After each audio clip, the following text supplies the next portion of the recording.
حقیقت میں وہ اچھی خاصی سنجیدہ مزاج لڑکی تھی، مگر لطف یہ تھا کہ وہ اپنے مقدر کی ہر سنجیدگی کو ہلکے پھلکے انداز میں آسان بنا کر نپٹانے کی عادی تھی۔ جس سے ایک بار ملتی وہ دوبارہ ملنے کی تمنا کرتا، جس کی طرف دوستی کا ہاتھ بڑھاتی وہ تاعمر دامن سے لپٹنے کا آرزومند ہوتا، اور جس کے ذرا بھر کام آ جاتی وہ یوں واری صدقے ہوتا کہ اکثر وہ زچ ہو کر رہ جاتی۔ یہ بڑا مسئلہ ہے، آج کسی سے مسکرا کر مل لو، کل وہ گلے لگنے کو تیار ملے گا۔ اس کے شہرہ آفاق مروت نے اسے لوگوں کے اچھے اور برے بہت روپ دکھائے تھے۔ قصور لوگوں کا بھی اتنا نہیں تھا، وہ جس سے گھنٹہ آدھا گھنٹہ بات کرتی لگتا اسی کی ہو رہے گی، اور وہ اپنے نام کی ایک ہی ایک سارا عمر ہزاروں ٹکڑوں میں بڑھ جاتی، تو بھی کسی کے ہاتھ اتنا نہ آ پاتی کہ وہ مطمئن ہو جائے۔ اصل میں مزے کی بات بھی یہی تھی کہ اس ہزار بکھرنے کے عمل سے گزر کر بھی وہ آج تک اپنے سے متعلق کسی ایک واحد شخصیت کو مطمئن نہ کر پائی تھی۔ اس کی اپنی عمر کم تھی اور اس کے چاہنے والوں کے شکووں کی عمر زیادہ۔ تمہیں تو 24 گھنٹوں میں ایک فون کھڑکانے کی بھی فرصت نہیں ہوتی۔ یہ تو میں ہی ہوں جو تمہارا نمبر گھماتے انگلیاں گھستی رہتی ہیں، ورنہ تم تو پلٹ کر پوچھو بھی نہ کہ ندا زندہ ہے یا مر کب گئی ہے۔ ارے نہیں بھائی، میں اخبار بہت باقاعدگی سے پڑھتی ہوں، اگر ایسا کچھ ہوا تو تمہارے سوئم کی خبر ضرور مل جائے گی۔ ہاں، اور پھر نہایت ڈٹھائی سے زردہ کھانے پہنچ جانا، تمہاری پسندیدہ ڈش ٹہری۔ ارے ہاں یار، بہت دنوں سے زردہ نہیں کھایا، وہ بھی دیگ کا پکا ہوا، کتنا مزے کا ہوتا ہے نا۔ کہو تو آج مر جاؤں، پرسوں مل جائے گا زردہ، پوری دیگ کھا لینا۔ وہ دونوں شروع سے ایک ساتھ پڑھتی آ رہی تھیں، ایک ہی اسکول، ایک ہی کالج۔ پھر انٹر کے بعد ندا کو آنرس کرنے کا جنون سوار ہوا اور وہ یونیورسٹی پہنچ گئی۔ اسے بھی بہت کھینچنے کی کوشش کی، مگر اس کے ارد گرد لوگوں کا حصار بہت مضبوط تھا، وہ اتنی آسانی سے کسی کے ہاتھ نہ آ سکتی تھی۔ اس کا تو گھر سے 2 گلیوں کے فاصلے پر موجود کالج میں گریجویٹ کرنا قیامت کا مسئلہ تھا۔ آخر یہ موئی پڑھائی تمہاری کب ختم ہوگی؟ دادی ماں کا مسلسل ٹوکنا اور اس کا مسلسل ہنس کر ٹالنا۔ واپسی کیسے ہوگی؟ سنبھل کر جانا اور سنبھل کر آنا۔ امی جان روز نصیحت کرتی، وہ روز تابعداری سے سر ہلا دیتی۔ غضب ہو گیا زارا، میں نے تو آج ہی دیکھا، وہ بمشکل میر تک ہی میر اور مومن ہان مومن کو حفظ کرنے میں کامیاب ہونے ہی لگی تھی کہ بھابھی نے کمرے میں جھانک کر اسے ڈسٹرب کر دیا۔ کیا ہوا؟ وہ بڑی بڑی باتیں سکون سے سننے کی عادی تھی، اور بھابھی چھوٹی چھوٹی باتوں کو مزے سے غضب قیامت کہہ دیا کرتی تھی۔ ارے وہ ہمارا اکلوتا گلاب کا پودا جل گیا۔ جل گیا؟ پھر آگ کہاں ڈالی؟ اب میں اکیلی جان کس طرف دھیان دوں؟ امی اور ابو کا خیال رکھنا، اور دادی جان کو تو جانے آج کل کیا ہو گیا ہے۔ پھر تمہارے بھائی کے مزاج بھی کچھ ٹھکانے نہیں ملتے، کتنے دنوں سے میں نے پودوں کو پانی نہیں دیا۔ ارے چھوڑیں بھابھی، جس کو دے سکتی ہیں دیتی رہیں پانی، باقی چیزوں کو جلنے دیں۔ اس کا لہجہ ایسا ہی تھا ہمیشہ سے، کسی کو طنز لگتا، کسی کو پیار اور کسی کو بے نیازی، مگر جتنا وہ نظر آتی یا نظر آنے کی کوشش کرتی اتنی بے نیاز وہ ہرگز تھی نہیں۔ بہت چاہت سے اس نے گلاب کا پودا لگایا تھا اور بڑی لگن سے وہ اسے روز پانی دیا کرتی تھی۔ اب وہ مصروف امتحان تھی اور اس کی فراغت کو ترستے کتنے لوگ اس کے پیچھے روز جلتے کٹتے تھے، وہ ان بے ضرر معصوم پھولوں کا کیا غم منا پاتی۔ جس دن وہ آخری پیپر دے کر لوٹی، ایک طویل پرسکون اور جی بھر دینے والی نیند کی خواہش میں اس نے بہت سی چیزوں کو نظر انداز کر دیا۔ دادی جان کو سلام کیا تو آج تو بیٹا میرے ساتھ کھانا کھانا اور مجھ سے ڈھیروں باتیں کرنا۔ جی دادی اماں، بس تھوڑا سا سو لوں۔ بیٹا میری فائلیں اور ہر چیز کئی دنوں سے بے ترتیب پڑی ہے، آج دیکھ لینا۔ جی ابو ضرور۔ دال چاول رغبت سے کھاتے ہوئے وہ امی جان کی طرف دیکھ رہی تھی۔ کھانا آج کل بھابھی جان پکایا کرتی تھیں اور جلدی کے چکر میں وہ سالن چاول کے ساتھ کسی بھی قسم کے لوازمات سے گریز کرتی، اور اسے اندازہ تھا کہ امی ابو اچھے ہاتھ سے اکتا گئے تھے اس روش سے۔ رضیہ خالہ کو فون کر لینا اور مونا باجی کے گھر ہو آنا، انہیں کسی کام کے لیے ضروری بازار جانا ہے۔ وہ جیسے ہی بستر پر آ کر لیٹی تو امی جان نے جو یاد آیا سو دہرا دیا۔ ابھی وہ کروٹ لینے ہی لگی تھی کہ بھابھی کی آواز آئی، زارا سو رہی ہو؟ اچھا کوئی بات نہیں۔ آخری جملے کے ساتھ ان کے لہجے کی مایوسی کو اس نے بری طرح محسوس کیا، مگر اس پر طاری نہ کیا۔ سو کر تازہ دم ہو کر اپنا ہنستا مسکراتا چہرہ سب کے سامنے لانا بہتر تھا نہ کہ جھنجھلاتے کرتے سب احکام بجاتے لانا۔ وہ مزے سے گہری نیند سو گئی، آنکھ اس کی فون کی مسلسل بجتی گھنٹی پر کھلی۔ بہت دنوں بعد اس نے ندا سے ڈھیر ساری باتیں کی۔ فرصت ملی نہیں اور تمہارا پہلا کام فون کا پیٹ بھرنا۔ وہ ان جملوں کی عادی تھی، جواباً چپ رہنا یا بات ٹال دینا اس کا مزاج تھا، اور ایسا جب اکثر ہونے لگے تو لوگ سمجھنے لگتے ہیں کہ بندہ بالکل بے حس ہے۔ پتھر اور ڈھیٹ کسی بات کا اثر ہی نہیں، مگر جو لوگ کسی بات کا رد عمل ظاہر نہیں کرتے اس کا ہمیشہ یہ مطلب ہرگز نہیں ہوتا کہ وہ محسوس بھی نہیں کرتے۔ کچھ لوگ احساس کا اظہار سے رابطہ پسند نہیں کرتے، کچھ اس رابطے کے قائل ہی نہیں ہوتے، اور کچھ لوگوں کو اظہار کا ڈھنگ نہیں آتا۔ Happy new year. تم کب آئے؟ جی۔ چائے کی پیالی چھوٹی سی میز پر رکھتے ہوئے اس شخص نے مڑ کر دیکھا تو زارا کے ہوش اڑ گئے۔ آئی ایم سوری، اصل میں میرے بھانجے کا قد اور ہیئر سٹائل ایسا ہی ہے، میں سمجھی۔ حیرت ہے، دیکھنے میں تو آپ بہت ڈیسنٹ لگتی ہیں، اور اتنی غیر مہذب حرکت کسی سے فری ہونے کا ویسے یہ نہایت گھٹیا طریقہ ہے۔ اس نے ایسا تاثر دیا جیسے واقعی کسی شدید صدمے سے گزرا ہو، اور پھر کندھے اچکا کر چائے کی پیالی اٹھا لی۔ کیا مطلب ہے آپ کا کہ میں نے آپ کو بتایا کہ میرا بھانجا؟ شرم کریں، بھانجے کو کیوں بیچ میں لا رہی ہیں؟ دیکھیں جناب، میں منہ توڑ دیا کرتی ہوں ایسی باتوں پر۔ آپ ہیں کون اور ہم بات یہ کہ ہمارے گھر میں کیا کر رہے ہیں؟ غصے سے لال پیلی زارا کو کم لوگوں نے ہی دیکھا تھا، مگر سعدان کو لگا اس نے دنیا اب دیکھی ہے، اتنے رنگ، اور وہ بھی قدرت کی ایک ہی شاہکار میں۔ او ہو، تو یہ آپ کا گھر ہے، اس کا مطلب ہے آپ بد اخلاق بھی ہیں۔ گھر آئے مہمانوں کے ساتھ آپ یہ سلوک کرتی ہیں؟ میں اس سے بھی برا سلوک کرتی ہوں اگر آپ ایک پل میں یہاں سے چلتے پھرتے نظر نہ آئے۔ اس کو کہتے ہیں کہ سیانی بلی کھمبا نوچے۔ اگر میں آپ کے نیو ایئر کے جواب میں مسکرا کر آپ کو وش کرتا تو آپ اس وقت میں مجھے گرم گرم چائے کے ساتھ پکوڑے تل کر کھلا رہی ہوتی، مگر بات یہ ہے کہ بی بی، میں انگریزی کیلنڈر کا نیو ایئر منانے کا قائل نہیں ہوں، اور مجھے اجنبی لوگوں سے یوں فری ہونے کی بھی قطعاً عادت نہیں۔ اس کا دل چاہا سامنے لگے ناریل کے درخت سے بڑا سا ناریل توڑ کر اس کے سر پہ دے مارے، حالانکہ اس طرح غصہ برداشت کرنا اس کا ہرگز مزاج نہیں تھا۔ آپ جاتے ہیں یا چوکیدار کو آواز دوں؟ شکریہ، مجھے باہر کا راستہ پتہ ہے۔ ہاں، مونا بھابھی کو بتا دوں گا کہ ان کے میکے میں میری کیا عزت افزائی ہوئی ہے۔ وہ ایک لمحے کو سٹ پٹا گئی، مگر اتنی آسانی سے زیر ہو جانے والوں میں سے تو وہ بھی نہیں تھی۔ ساتھ یہ بھی بتا دیجیے گا کہ آپ ان کی چھوٹی اور لاڈلی بہن سے کتنی تمیز سے ملے ہیں۔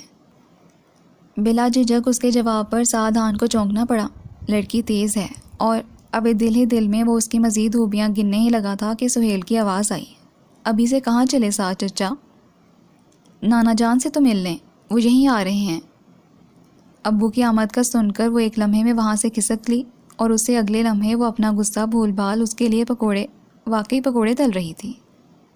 ظاہر ہے اسے ابو کے پاس آئے مہمان کی خاطرداری کرنی تھی، بے دلی سے کرے یا دل سے، کرنا تو تھا، اور اس کا موقف تھا کہ جب کوئی کام کرنا ہی ٹھہرا تو اسے توجہ سے کرنا چاہیے۔ سو ارد گرد کا موسم اور اس کا مزاج عموماً اس کے کام پر اثر انداز نہیں ہوا کرتے تھے۔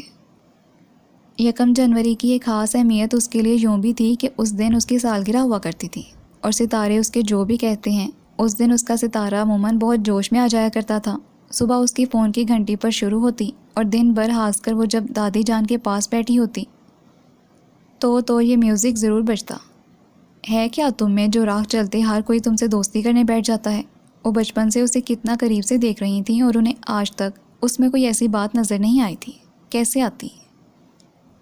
وہ کوئی راہ چلتے اس کی 2-4 باتوں یا ایسی دوستانہ مسکراہٹ جیسے کہہ رہی ہو صرف تمہارے لیے ہے سے متاثر تھوڑی ہوتی تھیں۔ وہ حسب عادت مسکرا کر ڈال گئی۔ دادی جی، وہ سنبل نے کیک بھیجا ہے، آپ کھائیں گی؟ بہت مزے کا ہے۔ یہ سنبل اب تمہیں کیک بھی بھیجنے لگی؟ چندہ، یوں ہر کسی کا احسان نہیں لیا کرتے، یہ کوئی زمانہ ہے؟ آج کل لوگ، اوہو دادی جی، دوست ہے وہ میری، اور خود ہی اپنی خوشی سے بھیجا ہے کیک، کوئی میں نے تھوڑی کہا تھا کہ بھیجو۔ جرا در جرا اس پر مسلسل اور متواتر ہمیشہ سے کی جاتی رہی تھی۔ ہوش سنبھالتے ہی اس نے ان رویوں کو برتا تھا۔ چڑنا اور جوابی بحث کرنا بھی اس کا مزاج نہیں تھا، مگر آہستہ آہستہ اسے شک پڑنے لگا تھا کہ اس کا مزاج بدل رہا ہے۔ وہ خوفزدہ سی ہو کر لان کی طرف چل دی۔ اسے بالکل گمان نہیں ہوا تھا کہ سعد صاحب ابھی تک موجود ہوں گے۔ یار، میں نے پہلے ہی بتا دیا ہے تمہاری خالہ کو کہ میں نیو ایئر وغیرہ کا قائل نہیں ہوں، پھر بھی انہوں نے یہ کیک بھیج دیا۔ اوفو، آہستہ تو بولیں سعد چچا، خالہ نے سن لیا تو قیامت آ جائے گی۔ یہ نہ نیو ایئر کا کیک ہے، نہ انہوں نے آپ کے لیے بھیجا ہے، یہ تو میں چپکے سے فریج میں سے مار لایا ہوں۔ ان کی سالگرہ کا کیک ہے، اور ان کی عزیز دوست نے خاص طور پر بنا کر بھیجا ہے۔ آئیں عیش کر لیں اس سے پہلے کہ ان کو خبر ہو۔ اوفو، تو تمہاری خالہ آج کے دن پیدا ہوئی تھی، جب بھی میں کہوں کہ مجھے اچھی کیوں نہیں لگی۔ سعدان نے اسے برآمدے میں ٹہلتا دیکھ لیا تھا، شاید جب ہی اکتائے لہجے میں زور سے بولا تھا۔ آج کے دن میں کیا خرابی ہے بھلا؟ تمہیں نہیں پتہ؟ 1 جنوری میرے لیے بہت منحوس دن ہے۔ اس دن میری بہت پیاری چڑیا مر گئی تھی۔ کیا چڑیا؟ سہیل بہت حیرت سے چلایا اور اس کا دل چاہا اس شخص کا سر توڑ دے۔ بیکار میں اترائے جا رہا تھا۔ ساتھ چچا آپ اور چڑیا کیوں مذاق کر رہے ہیں؟ سہیل پھر بولا۔ کمال ہے بھتیجے، میں اتنا سنجیدہ ہوں اور تم مذاق کہہ رہے ہو۔ ٹھیک کہہ رہا ہوں، بچپن میں مجھے ایک چڑیا سے بہت محبت بلکہ اچھا خاصا عشق ہو گیا تھا، مگر پھر وہ مر گئی اور مجھے یاد ہے اس دن تاریخ تھی 1 جنوری۔ جوکر کہیں کا۔ شدید غصے میں اس کا سر تو نہ توڑ سکی، ہاں تیز تیز چلتے ان کے درمیان رکھی ہوئی میز پر رکھے کیک کو جھپٹ لیا۔ خبردار جو تم نے اس کو ہاتھ بھی لگایا۔ اس نے گھورا سہیل کو اور سنایا سعد کو، اور پھر اسی تیزی سے پلٹ گئی۔ حالہ یہ زیادتی ہے اور انسلٹ بھی، چچا کیا سوچیں گے؟ چچا پیچھے بیٹھے مزے سے ہنس رہے تھے اور وہ حالہ کے تعاقب میں دوڑا گیا تھا۔ اور تم نے یہ خیال نہ کیا کہ حالہ کیا سوچیں گی؟ وہ میری سالگرہ کے کیک پر اپنی چہیتی چڑیا کا فاتحہ پڑھ رہا تھا، اور پھر تمہیں نیاز کے طور پر کھلائیں گے۔ وہ کچن کے بجائے اپنے کمرے میں گھس گئی۔ ارے اس موئے کیک کے لیے تم بچے سے خفا ہو گئیں؟ بی بی تمہیں دوست کی دی ہوئی چیز عزیز ہے یا بھانجا؟ یہ عزیز اور غیر عزیز کا معاملہ کب ہے؟ یہ تو صرف غصہ ہے۔ وہ چاہتے ہوئے دادی جان سے کچھ نہ کہہ سکی۔ شدید قسم کا غصہ اسے کبھی کبھی آتا تھا، اور یہ کبھی رائے گا جائیں تو جو وحشت ہوتی ہے اس کی وضاحت ممکن نہیں۔ امی پلیز، وہ میری بہت اچھی دوست ہے۔ صبح سے وہ کئی بار امی سے رفت کی شادی میں جانے کا پوچھ چکی تھی، اور ہر بار انہوں نے جواباً سوال ہی کیا تھا، جانا بہت ضروری ہے کیا؟ ایک تو اس کا اپنا حلقہ احباب بہت وسیع تھا، اور اپنی طرف سے کسی بھی دعوت وغیرہ میں جانا بلکہ جانے سے پہلے کا مرحلہ خاصا طویل اور صبر آزما ہوا کرتا تھا۔ امی کو ساری ہسٹری بتانا، جانے کا جواز اور نہ جانے کی قباحتیں سمجھانا، یہ سب تو جائز تھا۔ وہ سکون سے بتا کر انہیں مطمئن کر دیتی، اور ان کے قائل ہو جانے کی حد یہ جملہ ہوتا، اپنے ابو کو بتا دینا۔ وہ اپنی طرف سے پروگرام کا مکمل اور ٹو دی پوائنٹ خلاصہ کرتی اور ابو جان کے گوش گزار کر دیتی۔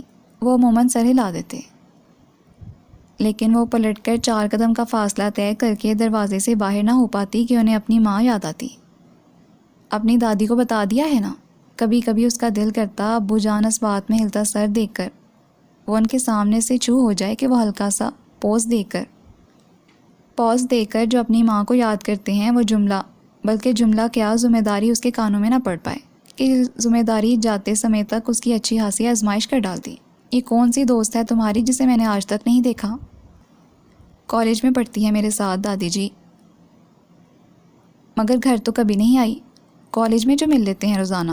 وہ اپنے وارڈروب سے ایک جوڑا نکالتی، ایک رکھتی، کم از کم ان کو انٹرویو کے ابتدا میں تو جتا ہی دیتی کہ اس نے بہرحال جانے کا ارادہ کر لیا ہے۔ تو کالج میں مبارکباد دے دینا۔ شادی اس کی ہال میں ہوگی، کالج میں نہیں دادی جان۔ اصل کام تو یہی ہوتا ہے نا بیٹا، مبارکباد دینا۔ پنک دھاگے کے کڑھائی والے وائٹ کرتے اور پنک کے شلوار دوپٹے پر مطمئن ہو کر اس نے استری بھی کرنا شروع کر دی۔ بیکار ہی ہے یوں غیر لوگوں میں چلے جانا، نہ جان نہ پہچان۔ دادی جی ہم 4 سال سے ایک ساتھ پڑھ رہے ہیں۔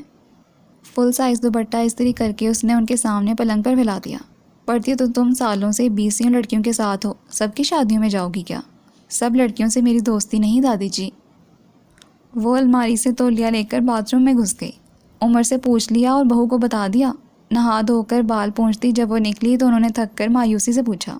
ہمیشہ وہ اسے مکمل طور پر زج کرنے کے بعد آخر کار یہی پوچھا کرتی اور ان کا اس بات میں ہلتا سر دیکھ کر پھر وہ بے چین ہو جاتی۔ اور جاؤ گی کیسے؟ ایک اور مرحلہ۔ یہ ہمیشہ سے یوں ہی تھا، اس کے عشق کے امتحان کبھی ختم ہونے میں نہ آتے تھے۔ وقار بھائی کب آئیں گے بھابھی؟ شام کی چائے ابو امی دادی جی سب کو چھوڑ کر وہ بھابھی کے ساتھ پی رہی تھی۔ ان کی وضاحتوں اور تفصیلات کا سلسلہ لمبا جو چلا کرتا تھا۔ ڈاکٹر کا اپوائنٹمنٹ تو آج ہے نہیں، ہاں شاید چچا کے ہاں جانے کا ارادہ کر رہے تھے صبح، مگر نہیں۔ پھر ایک گھونٹ چائے کا، ایک خستہ نمکین بسکٹ سے شگل، اور وہ خود صبر کے گھونٹ لیتے ہوئے چائے کا گھونٹ لینا بھول جاتی۔ یہ بھی تو کہہ رہے تھے کہ اگر کہیں جانے کا پروگرام بنا تو فون کر دوں گا، اب تو میرے خیال سے سیدھا گھر ہی آئیں گے۔ ان کی عادت تھی 2 گھونٹ پانی کی ضرورت ہوتی وہ پورے سمندر کی سیر کروا دیا کرتی۔ تمہیں کہیں جانا ہے کیا؟ یہ خبر صبح سے اتنی 1000 بار بتا چکی تھی کہ شاید دیواروں کو ازبر ہو گئی تھی، مگر اس وقت وہ کسی دیوار کے آگے نہیں تھی، اپنی اکلوتی چہیتی بھابھی کے سامنے بیٹھی تھی۔ جی وہ رفت کی شادی میں جانا ہے نا، وہ جو پچھلے ہفتے اس کی خالہ کارڈ دینے آئی تھی۔ ارے ہاں، مجھے تو یاد ہی نہیں رہا۔ کتنے بجے جانا ہے؟ تم نے صبح نہیں کہا۔ اب فون کروں گی انہیں تو غصہ کریں گے۔ وہ سکون سے ذرا سی چائے بھی نہ پی پائی تھی، ہر جملے کے اختتام پر وہ اسے لٹکا رہی تھیں۔ وہ اپنی بے تابی قطعاً ظاہر نہیں کر رہی تھی، مگر پھر بھی وہ مزہ لے رہی تھیں۔ ظاہر نہ کرتی تو کیا ہوا، بے قرار تو وہ ہو جاتی تھی۔ یہ ایک تھرڈ کلاس حرکت صحیح، مگر ایک جذباتی انسان کی نفسیات سے کھیلنے میں مزہ بہرحال بہت آتا ہے۔ ٹھیک ہے، میں فون کر کے دیکھتی ہوں۔ چائے کی پیالی اور بسکٹ کی پلیٹ صاف کر کے انہوں نے بمشکل اوکے کہا۔ کرسی کھسکا کر وہ بھی اٹھنے لگی تو انہیں پھر کچھ یاد آیا۔ مگر تمہیں جانا کس طرف ہے؟ مجھے فائزہ باجی سے سوٹ لینے جانا تھا۔ پھر کون سا سوٹ؟ اب کہ اسے جھنجھلانا چاہیے تھا، مگر وہ سکون سے پوچھ رہی تھی۔ کل میلاد میں پہننا ہے فائزہ باجی کے ہاں۔ چلو چھوڑو، کچھ اور پہن لوں گی، تم اپنی تیاری کرو۔ نہ وہ احسان فراموش تھی، نہ احسان نہ ماننے والوں میں سے، مگر بھابھی کی چھوٹے سے چھوٹے کام کی نوک پلک سنوار کر اسے جتانے کی عادت تھی۔ سو یوں اپنے اکلوتے بھائی کو گھنٹہ 2 گھنٹہ کے لیے مستعار لینے کے قابل ہو گئی۔ ویسے یہ نہایت مزے کی بات تھی اور سارے خاندان کے لیے وہ نہایت معتبر اور اونچے درجے والی شخصیت تھی، جس کی سفارش ہر جگہ چلتی تھی اور جس کے نام پر بڑے بڑے لوگ بڑے بڑے کام نکلوا لیا کرتے۔ زارا آنٹی، زارا خالہ اور چھوٹی خالہ کے نام کا سکہ نئی نسل تو ہر جا بے جا استعمال کر لیتی۔ رومی پکنک پر جا رہی ہے، بڑی آپا سے اجازت چھوٹی خالہ لیں گی۔ سفینہ کا دل گرین بنارسی ساڑی پر بری طرح آ گیا ہے، عظمیٰ باجی سے سفارش زارا خالہ کریں گی۔ سہیل کے سب دوست پاکستان ٹور پر جا رہے ہیں، مونا باجی حتیٰ کہ ان کے میاں اسلم بھائی کو بھی قائل خالہ ہی کریں گی۔ اور تو اور سارا آپی کے 7 سالہ عرفی کو ویڈیو گیم لینے کا بھوت چڑھا تو ایسا منتر چھوٹی خالہ نے یاد کیا جس نے سائرہ آپی پر اثر کیا اور عرفی کی مراد بھرائی۔ مگر یہ تو کچھ نہیں تھا۔ ساری بہنیں اور بھائی تک کے مشکل اور ٹیڑھے کاموں کا ٹیڑھا پن زارا بی بی کے سر کے صدقے دور ہوتا۔ زارا تو بات کرنا ابو سے میرے شیئرز الگ کر دیں، امتیاز کو بہت ضرورت ہے ویسوں کی۔ عظمیٰ باجی اچھے کھاتے پیتے گھرانے کی بہو تھیں، مگر ان کا خاندان فضول حرج تھا۔ بڑا اچھا رشتہ ہے یہ، کیا ہوا جو برادری کے لوگ نہیں؟ مجھے پتہ ہے سیما خوش رہے گی، مگر امی جان کو کون قائل کرے؟ زارا تم کہہ کر دیکھو۔ بڑی آپا کی 2 ہی بیٹیاں تھیں، مگر انہیں وداع کرنے کا شوق ان کے پیدا ہوتے ہی لگ گیا تھا۔ سنو زارا، ابو سے ان کاغذات پر سائن کروا لینا پلیز۔ وقار بھائی دفتر جاتے جاتے یا ٹی وی فلم دیکھتے جلدی میں ہی ہوتے اور اس پر ذمہ داری ڈال کر یہ جا وہ جا۔ باقی کون رہ گیا؟ بھابھی جان، وہ بھی زارا کی صرف آپ کے لیے قسم کی طبیعت سے ہر طرح فائدہ اٹھانا جانتی تھیں۔ ریحانہ باجی کا فون آیا تھا، وہ کہہ رہی تھیں میرے ساتھ شاپنگ پر چلو۔ اب میں انہیں نہ تو نہیں کہہ سکتی، وقار آئیں تو تم انہیں بتا دینا۔ اور ہاں سنو، ذرا ڈھنگ سے کہنا، اس طرح کہ وہ ناراض نہ ہوں۔ اور اس کے کہنے کا ڈھنگ ہی تو تھا جو اسے ہر جگہ سامنے لے آتا تھا۔ ہر کوئی اس کے کندھے پر رکھ کر بندوق چلاتا اور خوب چلاتا کہ نشانہ ہرگز ہٹانا ہوتا، کہ اس کے نشانے بھی بہت مضبوط تھے اور اس کے قدم بھی کبھی لڑکھڑائے نہ تھے۔ اصل میں ہوتا یہ ہے، یہ بھی ایک ٹھوس حقیقت ہے کہ کم کم ہوتا ہے، مگر پھر بھی، کہ کچھ لوگ دوسروں کے لیے بڑی بڑی جنگیں لڑ لیتے ہیں، مگر جہاں اپنی ذات کا قصہ چلتا ہے یوں سر جھکا کر عاجز بن جاتے ہیں۔ جو نہ اٹکاتے ہوں ان کا بھی خواہ دل کرتا ہے کہ ان کی راہ میں روڑے اٹکائیں۔ زہی نصیب، آج تم نے مجھے فون کیسے کیا؟ اپنے ہیلو کے جواب میں اسے ندا سے اسی قسم کے جملے کی توقع تھی۔ ایسے ہی دل کر رہا تھا تم سے گپ شپ کرنے کا۔ چندہ ایسے ہی تو تم نے مجھے آج تک کبھی فون نہیں کیا۔ بلا وجہ فون تو میں ندا کر سکتی ہے، مگر تم ندا کو نہیں، کیا بات ہے؟ میں سچ ایسے ہی بور ہو رہی تھی تو سوچا تم سے بات کر لوں۔ خیریت بھئی، آج سورج کہاں سے نکلا ہے؟ زارا، عمر کو بور ہونے کا وقت بھلا کیسے مل گیا؟ بھئی تمہیں جرا ہی کرنی ہے تو میں فون رکھ رہی ہوں، اس سے بہتر ہے میں کسی رانگ نمبر پر بات کر لوں۔ نہیں ڈیئر، مجھے پتہ ہے تم رانگ نمبرز کو افورڈ نہیں کر سکتی، تم تو پراپر نمبرز کو بھی ڈھنگ سے نپٹا نہیں سکتی۔ کہہ تو تم ٹھیک ہی رہی ہو دوست، میں رانگ نمبرز کو ہرگز افورڈ نہیں کر سکتی۔ وہ حیران ہو گئی۔ زارا نے اس کی کہی کسی بات کی تصدیق بھی کی تھی، حالانکہ یہ اس کا ہمیشہ کا شکوہ تھا، بلکہ اس کا کیا سارے زمانے کا تھا۔ مگر کبھی کبھی کوئی رانگ نمبر اٹک جاتا ہے نا، بار بار ڈائل ہونے لگتا ہے۔ ایکسکیوز می میڈم، کیا کہا آپ نے؟ ایسے ہی ایک عام سی بات کر رہی ہوں۔ کیوں آج ایسے ہی سب کچھ کیوں کہہ رہی ہو؟ دیکھو دادی جی بلا رہی ہیں، اب میں چلتی ہوں۔ اس نے کھٹ سے فون رکھ دیا۔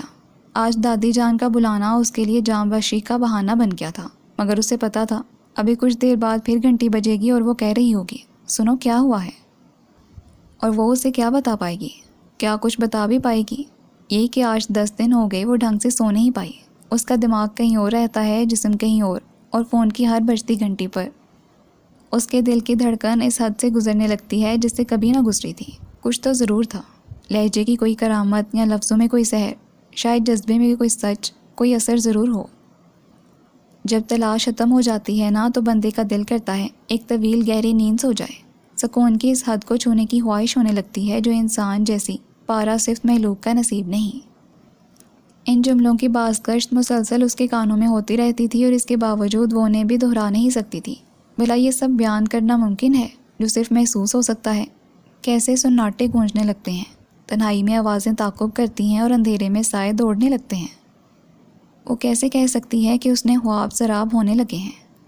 وہ یعنی زارا عمر جو پہلے ہی تعلقات کے ایک مضبوط دائرے میں گھری ہوئی ہے، اتنے ڈھیروں چاہنے والے اور ان کی امیدوں کا واحد مرکز زارا عمر، جس کا اپنا کوئی مرکز نہیں اور اس کی قطعاً مجال بھی نہیں تھی کہ وہ اپنا مرکز چنتی پھرے، تو پھر وہ کیا کر سکتی ہے؟ یہی سوالیہ نشان تھا جس نے اسے ندا کے آگے زبان کھولنے پر مجبور کیا تھا۔ غالباً یہ سہیل کے وہی 7 چچا تو نہیں جنہیں تم 2 ہفتے پہلے جی بھر کر سلواتیں سنا رہی تھیں؟ ہاں، اس نے تو غور ہی نہیں کیا تھا کہ ایک واحد ملاقات میں اس نے اس شخص سے بہت برا سلوک کیا تھا۔ فون پر تم اس سے بات کیسے کر لیتی ہو؟ درجن بھر تو ایکسٹینشن لگے ہوئے ہیں تمہارے گھر میں۔ کوشش کرتی ہوں کہ بھابھی کے کمرے سے بات کروں اور جب ابو گھر میں نہ ہوں تو آئی ایم سوری زارا، مگر مجھے کچھ پسند نہیں آ رہی تمہاری حرکت۔ اگر تمہارے گھر میں کسی کو ذرا سا شبہ بھی ہو گیا تو تمہیں پتہ تو ہوگا کہ قیامت کسے کہتے ہیں۔ ابھی اس نے دل کی خوشگوار دھڑکنوں کو چھو کر محسوس بھی نہیں کیا تھا کہ ہرشوں کی زنجیریں پاؤں پکڑنے لگیں۔ اسے ندا کی سچائی کچھ اچھی نہیں لگ رہی تھی، مگر وہ جانتی تھی کہ وہی ایک رہنما ہوگی۔ اگر کبھی وہ بھٹکنے لگی تو ان کا تعلق اتنا مضبوط تھا کہ وہ دامن چٹک کر گزرنے کے بجائے اسے ہاتھ بڑھا کر دلدل سے کھینچ لے۔ اور یہ کیسا ستم تھا! وہ جانتے بوجھتے کہ راستہ غلط ہے اس پر چل نکلی تھی۔ ہاں، یہ حضرت انسان ہی تو ہے جو شعور بھی رکھتا ہے اور بھٹکتا بھی ہے، اور انسانی زندگی کے کئی ہزار پہلو ایسے بھی ہیں جو بیان کیے جائیں تو لطیفہ لگیں اور محسوس کیے جائیں تو ٹھوس حقیقت۔ پہلے 2-4 دن کے وقفے سے فون پر بات ہوتی تھی، پھر ہر دوسرے روز ہونے لگی، اور اب روزانہ ایک محسوس وقت پر وہ گھڑی کی ٹک ٹک اپنے دل پر محسوس کرنے لگتی۔ ادھر گھنٹی بجتی اور ادھر اس کا متردد ذہن گھر کے ہر فرد کے بارے میں کہاں ہے، کیا کر رہا ہے کہ اندازے لگانا شروع کر دیتا۔ دادی جان اپنے وظیفوں میں مشغول ہو گئی ہیں، امی جان سو گئی ہیں، بھابھی جان کتاب یا رسالے میں بری طرح غرق ہیں، اور وہ خود اتنی بہادر ہو گئی ہے کہ چوری کر رہی ہے، اور کسی کو کانوں کان خبر نہیں ہو رہی تو اطمینان کا سانس لیتی مگن ہو جاتی۔ میں اگر آج مونا بھابھی سے تمہارا ذکر کروں تو وہ ہرگز انکار نہیں کریں گی، مگر 20 بار وہ اس اگر مگر پر آ کر اٹکا تھا اور وہ اسے وضاحت نہ مانگ پائی تھی۔ اس سے پوچھو بابا کہ اس مگر کے آگے کون سی دنیا ہے؟ ندا جھنجھلا کر کہہ رہی تھی، مگر وہ پوچھ نہ پاتی۔ آج اس نے یہاں تک کہا تھا کہ ایک الجھن ہے، میں تمہیں تفصیل سے بتاؤں گا، بس ذرا خود سلجھانے کی کوشش کر لوں۔ پھر اس سے کہو روز فون کر کر کے سر نہ کھایا کرے، جب مسئلہ حل ہو جائے تو ڈھنگ سے بات کرے۔ مصیبت یہ تھی کہ وہ ندا کے کہے جملے بے دھڑک ادھر منتقل نہ کر پاتی۔ حقیقت یہ تھی کہ وہ بلا کا باتونی تھا اور حاضر جوابی میں بھی اپنی کوئی مثال نہیں رکھتی تھی۔ پھر فون پر بات کرنا تو اس کا دیرینہ مشغلہ تھا، جب سلسلہ چلتا تو وقت گزرنے کا پتہ بھی نہ چلتا، اور یہ بھی درست تھا کہ سعدان نے کبھی کوئی غیر شائستہ یا بیتو کی بات نہ کی تھی۔ بے باک ضرور تھا مگر بے غیرت نہیں تھا۔ خاندان کا فرد تھا، اس لیے اسے خاندان کے نام کا، تہذیب و روایت کا بڑا پاس تھا، مگر زارا کے گھر کی تہذیب و روایات اچھی خاصی کڑی تھیں۔ وہ بھی بہک ضرور رہی تھی، مگر ندا کو اتنا بھی یقین تھا کہ جب وقت پڑا تو سنبھلے گی بھی، ایسے کہ خود کو بھی نہیں دوسروں کو بھی سنبھال لے۔ سو وہ اسے گاہے بگاہے ٹوک ضرور دیتی تھی، مگر روک نہیں رہی تھی کہ اربوں انسانوں کی اس دنیا میں اپنی پسند کی شخصیت پر انگلی رکھنے کا حق بہرحال وہ بھی رکھتی تھی۔ ڈاکٹرز ہمیشہ سے اس کی کمزوری رہے تھے، اور سعدان تو امریکہ سے FRCS کر کے آیا تھا، اور اس بڑی دنیا میں ندا شاید واحد ہستی تھی جس کے سامنے اس نے اظہار کیا تھا۔ اس دن جب کالج کے زمانے میں فری پیریڈ میں وہ دونوں خواتین کے ایک رسالے میں کسی خاتون فنکارہ کے انٹرویو کی ٹانگ توڑ رہی تھیں۔ دیکھو دیکھو کتنا مزے کا سوال ہے، آپ کیسے مرد سے شادی کرنا پسند کریں گی؟ جواب ہے ڈاکٹر سے۔ ندا کی بات کاٹ کر اس نے کھٹ سے کہا تھا۔ اس نے دیر تک اس کے مسکراتے مگر سنجیدہ چہرے کو دیکھا تھا اور پھر کہا تھا، چلو میں آج رات 12:03 پر چلا کاٹوں گی کہ ایک عدد ڈاکٹر میری پیاری سہیلی کے نصیب میں لکھ دیا جائے۔ اب یوں تھا کہ ایک عدد ڈاکٹر اس کی سہیلی کی راہ میں تو آ گیا تھا، نصیب میں تھا کہ نہیں اس کے لیے وہ اب بھی صرف دعا ہی کر سکتی تھی۔ اصل میں کبھی کبھی ہوتا یوں ہے کہ گہرے اندھیرے میں کہیں کوئی جگنو نظر آ جائے تو بندہ اسے پکڑنے کے لیے دوڑ پڑتا ہے، اور اگر ہاتھ آ جائے تو پھر خوف سے رونے لگتا ہے، اور وہ بھی ابھی دوڑ رہی تھی۔ فطرت انسان کو کبھی بہادر بنا دیتی ہے اور کبھی کبھی بزدل بھی۔ سنو، تم یوں بولتی ہوئی بہت اچھی لگتی ہو۔ بہت جوش میں اسے عرفے کی سالگرہ کا قصہ سناتے ہوئے وہ چپ ہو گئی۔ اچھا، اب جا رہی ہوں، ہمیں بلا رہی ہیں۔ تعریف کا سلسلہ زیادہ چلے وہ سن نہ پائے گی۔ ابھی تو تم کہہ رہی تھی کہ امی سو رہی ہیں۔ سعدان اس موڈ میں تھوڑی دیر اور کھویا رہنا چاہتا تھا، مگر وہ اس سلسلے سے ہمیشہ کتراتی تھی، اور لڑکیاں تو اپنی تعریف پر 7ویں آسمان پر پہنچ جایا کرتی ہیں۔ میں بھی لڑکی ہوں اور میں بھی 7ویں آسمان تک ہی پہنچ جایا کرتی ہوں، مگر کیا کروں، مجھے نظریں نیچی کرنے کی بھی عادت ہے، اور آسمان کے نیچے زمین ہی ہوتی ہے نا۔ نظریں نیچی رکھنے کی عادت ہے تو مجھے کیسے دیکھ لیا؟ احسان مانے کہ رک کر دیکھ لیا، ورنہ ہم اس مزاج کے بندے تھے نہیں۔ مان لیتے ہیں، مگر اس قدر بھی نہ منوائیے گا کہ 6 فٹ کا سعدان پھر کبھی سر اٹھا کر بھی نہ دیکھ پائے۔ آپ کو ضرورت بھی کیا ہے سر اٹھانے کی؟ آپ کو دیکھنے کے لیے تو اٹھانا پڑے گا۔ مونا باجی کی نند کی منگنی تھی، اسے جانے کا شوق ہو رہا تھا، مگر اس نے شوق کا اظہار قطع نہیں کیا کہ وہ منگنی شادی کی دعوتوں میں جانے کے نام سے ہمیشہ چڑھا کرتی تھی۔ سو آج بھی اسے چڑھنا اور نخرے کرنا لازمی تھا۔ پہلے وہ نخرہ نہیں کرتی تھی، اسے حقیقتاً دعوتوں وغیرہ میں جانے کے نام سے وحشت ہوا کرتی تھی۔ نخرہ تو وہ آج دکھا رہی تھی، اور کچھ زیادہ ہی دکھا گئی، مگر نتیجہ تو اسے پتہ تھا۔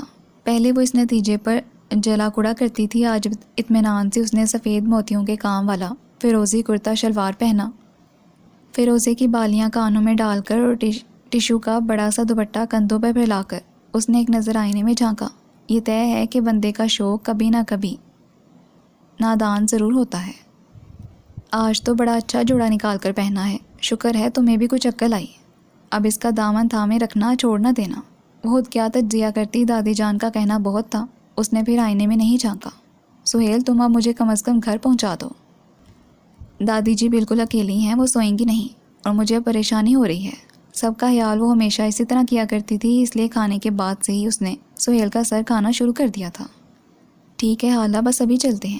پتہ نہیں اس نے کیمرہ کس کو پکڑایا اور گاڑی کی چابی کس سے لی، اور جب پلٹ کر آیا تو وہ چپ چاپ اس کے پیچھے چل پڑی۔ ابھی وہ گاڑی میں بیٹھی ہی تھی کہ پیچھے سے پھر کسی نے اسے بلا لیا۔ Please حالہ، 1 minute. اس نے سر سیٹ کے پش سے ٹکا لیا۔ اس کا 1 منٹ کئی منٹوں کو ضرب دے کر بنتا تھا، لیکن واقعی اگلے ہی منٹ گاڑی کا دروازہ کھلا اور پھر انجن سٹارٹ ہو گیا۔ آپ، میرا مطلب ہے سہیل کہاں ہے؟ گاڑی گیئر میں ڈالتے اور تیزی سے اسٹیئرنگ گھماتے سعدان کو وہ کیسے روک سکتی تھی؟ اسے مونا بھابی نے روک لیا ہے، بہت کام ہے۔ آرام سے گاڑی پارکنگ سے نکال کر وہ ہال کے گیٹ کے باہر لے گیا۔ کام آپ بھی تو کر سکتے تھے، مجھے چھوڑنے کے لیے اسے ہی جانا چاہیے تھا، اگر نہیں تو پھر کچھ دیر اور رک جاتی۔ او گاڈ، کیا مطلب ہے تمہارا؟ اس نے مجھے خود چابی دی ہے گاڑی کی۔ وہ تو بے وقوف ہے کہ آپ بھی؟ ہاں، میں بھی بے وقوف ہوں، بلکہ پاگل ہوں۔ اگر کوئی اعتراض ہو تو ابھی بتا دو۔ آپ سمجھ نہیں رہے ساتھ، کسی کو پتہ لگ گیا تو آپ جانتے تو ہوں گے قیامت کسے کہتے ہیں۔ آج پہلی بار اس نے ندا کی کہی ہوئی کوئی بات اس کے سامنے دہرائی تھی، کیونکہ قیامت کسے کہتے ہیں کہ تشریح اس پر خود آج ہی سوار ہو رہی تھی۔ اکثر خوف آدمی کے اندر ہی اگتے ہیں اور اسے دہشت میں مبتلا کر دیتے ہیں۔ اس کا خیال تھا کہ اس کے اپنے اندر چور بیٹھا ہے، جب بھی تو وہ ڈر رہی تھی، ورنہ کم از کم مونا باجی تو جانتی ہی ہوں گی کہ سہیل نہیں تو کون اسے چھوڑنے گیا ہے، اور رات کے اندھیرے میں خاموش سڑک پر دوڑتی گاڑی میں جس شخص کے برابر بیٹھی وہ ظاہر میں تنک اور اندر سے خشک ہو رہی تھی، وہ ایسا بے اعتبار بھی نہیں تھا۔ یار، کبھی تو آدمی کو اپنی سمجھ کر چھٹی دے دینی چاہیے۔ پلیز آپ سیدھے راستے سے چلیں۔ اس نے دیکھا وہ ہوا وہاں میں راستہ لمبا کر رہا ہے۔ دیکھو، مان لیتا ہوں کہ میں نے سہیل سے خود چابی مانگی ہے، اور بے فکر رہو، اس کے سوا کسی کو خبر نہیں، اور میں تمہیں آرام سے گھر کے گیٹ کے باہر چھوڑ دوں گا۔ دادی جان کو کیا پتہ لگے گا کہ تم کس کے ساتھ آئی ہو؟ میں اس طرح کی چوریوں کی قائل قطعاً نہیں ہوں سعدان، اس نے ایک ایک لفظ پر زور دے کر کہا۔ میں بھی اس کا قائل نہیں، مگر تم سوچو، تم میرے ہاتھ کس طرح آ سکتی تھی؟ مجھے تم سے کچھ باتیں کرنی ہیں۔ اور چپ چاپ اندھیری سڑک کو دیکھتی رہی۔ یار، اس طرح منہ بنا کر بیٹھی رہی تو میں تم سے کیا بات کر سکوں گا بھلا؟ اور سوچو، یہ سفر تو کتنا تھوڑا ہے، ابھی ختم ہو جائے گا۔ وہ اب بھی کچھ نہیں بولی، ہاں ہلکی سی گردن موڑ کر اس کی طرف دیکھا۔ خیر رہنے دو، اگر میں نے تمہارے تیوروں کی پرواہ کر لی تو وہ بات جس کو کہنے کے لیے میں نے یہ خطرہ مول لیا ہے وہ جائے گی۔ بات تو فون پر بھی ہو جاتی مگر سامنے بیٹھ کر شاید بات کی حقیقت بھی سمجھ میں آ جائے۔ ایسی کیا بات ہے جس کے لیے اتنی تمہید اور ایسی صورتحال بنانی پڑ گئی؟ اس دن میں سہیل سے 1 جنوری کے بارے میں جو کہہ رہا تھا وہ تم نے سنا تھا؟ اس نے موڑتے ہوئے ایک نظر اس کی طرف دیکھا۔ وہ حیران تھی مگر اس کے چہرے پر جیسے سب تھا، اور تم نے ہرگز یقین نہیں کیا تھا۔ حد ہو گئی، اس فضول سی بات کی وضاحت کرنی تھی کیا؟ اس نے قدرے برہمی سے نفی میں سر ہلاتے سوچا۔ اور میں کہوں کہ یقین کر لو پھر بھی نہیں کرو گی؟ اس بچگانہ لطیفے پر یقین کر لوں، یہی بات کہنی تھی آپ کو؟ وہ مکمل خفگی سے بولی۔ کبھی کبھی ان بچگانہ لطیفوں میں بھی کچھ حقیقت ہوتی ہے زارا، اور جن لوگوں کی زندگی میں ان کی حقیقت ہوتی ہے ان کی شخصیت میں کہیں نہ کہیں جھول رہ جاتا ہے۔ میں امریکی یونیورسٹی سے ڈگری یافتہ نوجوان، یقین کرو کہ بچپن میں ایک چڑیا کے عشق میں مبتلا ہوا تھا، اور اس طرح ہوا تھا کہ اس کے مرنے کا دن مجھے آج تک نہیں بھولا۔ اس دن میں اتنا رویا اور پھر اتنا بیمار ہوا کہ دنوں بستر سے نہیں اٹھ سکا، اور آج بھی جب 1 جنوری کا سورج طلوع ہوتا ہے تو میں جلتو جلالتو کا ویٹ کرنا شروع کر دیتا ہوں۔ سارا دن مجھ پر ایک انجانا سا خوف سوار رہتا ہے کہ آج کچھ نہ کچھ ضرور ہوگا، اور کئی بار یہ خوف درست ثابت ہوا ہے، کئی بار۔ وہ لمبی شفاف سڑک پر بہت آہستگی سے ڈرائیو کر رہا تھا۔ تمہیں پتہ ہے میرے پاپا کا ایکسیڈنٹ اسی دن ہوا تھا جس کے نتیجے میں ان کی ایک ٹانگ کٹ گئی تھی۔ میرا چھوٹا بھائی فہد اسی دن فوت ہوا تھا، میری بہت اچھی دوست اور کزن جس نے میرے ساتھ MBBS کیا ہے۔ ڈاکٹر روشنا کو طلاق بھی اسی دن ہوئی۔ پچھلے سال اسی دن ہمارے گھر میں چوری ہوئی تھی، اور اسی سال بھی میری نئی شرارٹ تمہارے گھر سے واپسی پر چوری ہو گئی تھی۔ زارا کو یقین نہیں آ رہا تھا کہ یہ اتنا بظاہر بادشاہ شخص اتنا احمق بھی ہو سکتا ہے، لیکن یہ سچ ہی ہے، ہر انسان پڑھا لکھا ہو کر ان پڑھ جاہل، اس کی زندگی کا کوئی نہ کوئی احمقانہ پہلو ہوتا ضرور ہے۔ ہوتا یہ بھی ہے کہ کبھی کبھی یہ پہلو بندے کی فطری کمزوری کے سبب عیاں ہو جاتا ہے، اور کبھی کوئی اپنی اندرونی طاقت سے اس پر غالب آ جاتا ہے۔ آپ کے خیال میں اگر 1 جنوری کا سورج طلوع نہ ہوا کرے تو آپ کی زندگی میں جتنے نقصان ہوئے ہیں وہ نہ ہوتے؟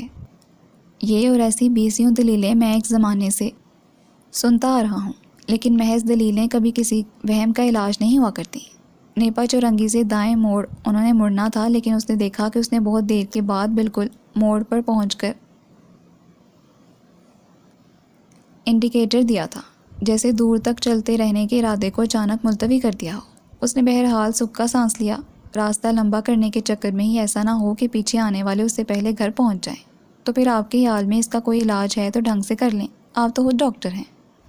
وہم کا علاج کون کر سکتا ہے بھلا؟ کوئی بھی ماہر نفسیات؟ یا پھر گاڑی سفید لوہے کے گیٹ کے آگے ہی پہنچ گئی تھی۔ گھر کے سامنے پہنچ کر وہ بات پوری کرنا بھول گئی۔ اس نے ظاہر ہرگز نہیں کیا تھا، لیکن پورا راستہ وہ خوفزدہ سی رہی تھی، کوئی دیکھ نہ لے کہ آسیب میں جکڑی رہی تھی، سو وہ فوراً دروازہ کھول کر دوڑ جانا چاہتی تھی، یا پھر اس نے پیچھے سے بہت مضبوط آواز میں اسے پکارا۔ یہ طے تھا کہ اس کا لہجہ ہمیشہ ہی ایسا مضبوط تھا، پر یقین ہوا کرتا تھا کہ اگلا بندہ ہوں ہاں کر کے ٹالنے کا مجاز نہیں ہو سکتا تھا۔ لیکن وہ بھی زارا عمر تھی، لاکھ الجھی ہوئی ہو اعصاب اس کے بھی اتنی آسانی سے اس کا ساتھ نہیں چھوڑتے تھے۔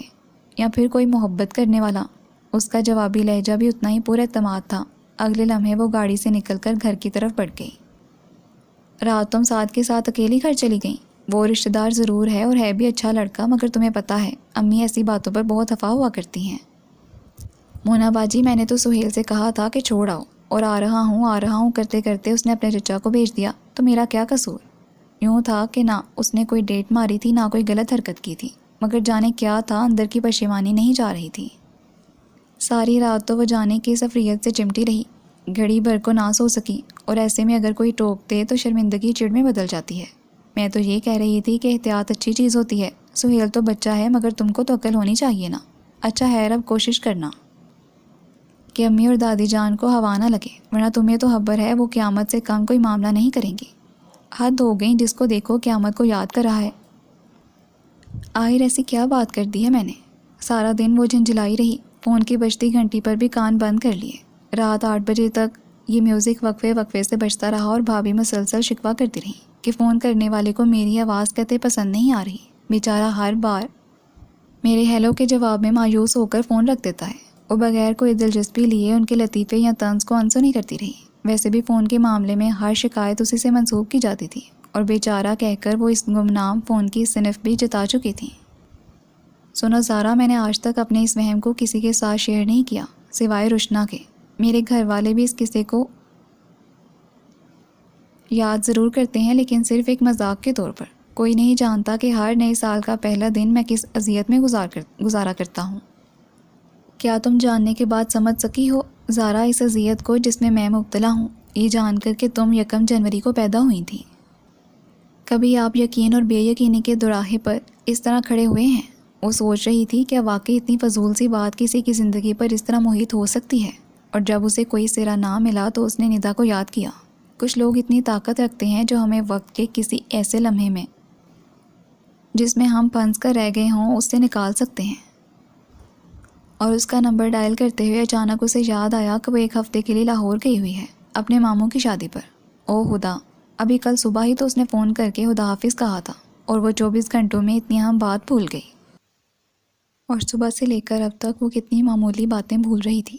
دادی اماں کے لیے دودھ میں چینی ڈالنا یاد نہ رہی، اور امی جان کو اس نے میٹھی چائے پلا دی۔ وہ تو عرصہ ہوا چینی میں ملی چائے کا ذائقہ ہی بھول گئی تھی۔ جب بھی تو بولی تھی، بیٹا یہ آج چائے اتنی عجیب سی کیوں لگ رہی ہے؟ وہ امی میں تو بھول ہی گئی۔ پھیکی چائے کا مگ کچن میں ہی پڑا رہ گیا تھا، اور دوپہر کو تو اس نے حد درجہ خطرناک غلطی کر ڈالی تھی۔ امی صبح سے کئی بار کہہ چکی تھیں کہ عظمیٰ باجی کو فون کر کے پوچھے ان کی طبیعت کیسی ہے۔ انہیں 2 دن سے بخار آ رہا تھا۔ کھانا کھا کر وہ بھابھی کے کمرے میں آ گئی، نمبر ڈائل کر کے پوچھا، ڈاکٹر صاحب آ گئے کلینک؟ ادھر سے عظمیٰ باجی ہکا بکا پوچھ رہی تھی، تم نے کس کا نمبر ملایا ہے سارا؟ وہ ایک پل میں ہوش کی دنیا میں لوٹ آئی۔ کیا یہ ڈاکٹر توقیر کا کلینک نہیں؟ اپنی بہن سے اپنا لہجہ اور اپنا انداز چھپانا آسان نہیں تھا، مگر اس نے بھرپور وثوق سے انہیں غلط فہمی کا یقین دلایا، اور ان کے منہ سے سوری رانگ نمبر سنتے ہی ریسیور رکھ دیا۔ دوسرے ہی منٹ گھنٹی بجی۔ تم نے ابھی کسی کو فون کیا سارا؟ ہیں کس کو؟ ہم تو ابھی کھانا کھا رہے تھے۔ عظمیٰ باجی جوش میں جلدی آ جاتی تھی، مگر ان کا دھیان بٹانا اور ان کو ٹالنا آسان کام تھا۔ سچ شکر، اگر وہ یہ حرکت مونا باجی کے ساتھ کرتی تو وہ کبھی بھی اتنی آسانی سے نہ ٹلتی۔ یہ سب کیا ہو رہا تھا اس کے ساتھ؟ وہ غور کرنے سے کتراتی رہی۔ ہاں، آج دوسرا دن بھی گزر گیا۔ فون کی گھنٹی نہیں بجی تھی۔ تیسرے دن اس نے مکمل حاضر دماغی کا ثبوت دیا۔ کبھی کبھی 24 گھنٹوں کا ایک دن بھی کٹھن امتحان لگتا ہے۔ کرنا وہی ہوتا ہے، روزمرہ کے کام، اکثر ایسے کام جن کا جسم اس قدر عادی ہوتا ہے کہ کبھی کبھی دماغ کی ہدایت کے بغیر ہی قدم اٹھ پڑتے ہیں، ہاتھ ہلنے لگتے ہیں۔ حالانکہ حقیقت یہ ہے کہ یہ ہرگز سچ نہیں۔ جو دماغ حکم نہ دے تو آدمی قدم چھوڑ آنکھ بھی نہ اٹھا سکے، ہاتھ چھوڑ انگلی بھی نہ ہلا سکے۔ اس لیے ہر معمولی اور ہر بڑے کام کے لیے حاضر دماغی شرط ہے، اور زارا عمر بہرحال اتنی عرضہ نہیں تھی کہ اتنی آسانی سے کسی بھی ایسی راہ پر خود کو کھو آئے۔ سنو، اگر میں مر جاؤں تو تمہیں اندازاً کتنے دنوں تک خبر نہ ہو۔ کم سے کم میرے سوئم کا زردہ اور فاتحہ تو مس کر ہی دو۔